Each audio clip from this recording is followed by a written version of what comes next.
shampoos and conditioners. So yeah, we all use plastic pots of shampoos and conditioners because they're in the shower. It seems like the only option. And actually, I've been to the supermarkets, and in the supermarkets it's still the only option. But online, my daughter told me about a company called Lush, which you may well have heard of.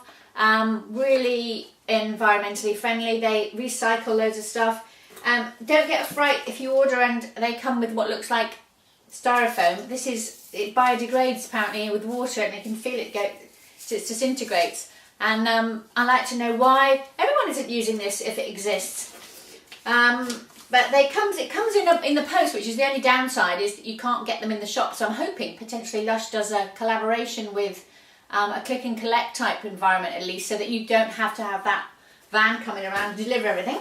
But on the positive side, I bought a soap, which is called the Goddess soap. So that's just an aside for the shower, because I thought, why wouldn't I buy a soap called the Goddess soap?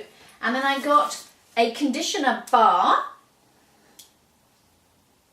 which I'm like excited to use, and which smells lovely actually, yummy, really creamy. And then 2 different types of shampoo, because I thought, well, why not? Ooh, and they smell very different and very delicious, and they just look fab as well. And so these apparently you just lather them up, and it works like shampoo. So I'm going to have a go with that, and then I will add on to the bottom of this video what happened and what I thought of it. But it says solid products are shipped naked, which is what that's called when it's got no packaging on it. Liquids and creams in minimal black pot packaging made from recycled plastic, and we ask you to return your pots in order to close the loop and keep the Lush plastic supply completely self-sufficient and out of landfill. So what they mean is if you get a cream or something from them in a pot, you use it, then you just send the pot back to them, and they'll clean it properly and then refill it and send it out to somebody else, which I think is fabulous. So that's Lush, and it's available online. And so I'm going to try those products, and I'll let you know how I thought it went.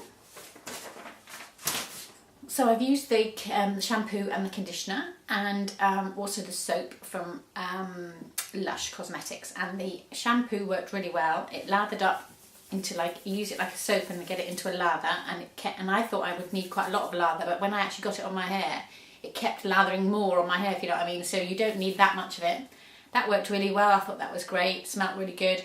Then the conditioner was slightly weird because it just doesn't make a lather at all. And so then I started rubbing the bar on my head, and I wasn't quite sure what I was doing, but I kind of persevered, and that came out and thought, I don't know if I did that right. And then I Googled it, and apparently that is what happens. It doesn't work like normal conditioner where you can feel it on your hair and you can run your fingers through it because it's kind of covered in this layer of stuff. But what it does do is work afterwards, and apparently you can feel it work. And I do feel it. My hair feels nice, but they did also say it works better on thin hair than thick hair, because I've got 2 daughters with very thick hair, and I can't imagine it would have taken any of the knots or anything out of their hair. But for me, with thin hair, worked really well. It feels nice afterwards, and it hasn't made my hair feel heavy, which is good. And the Goddess soap was rather lush, and it had, which is quite apt I suppose, it had sparkles in it too, which was nice. So recommend that too.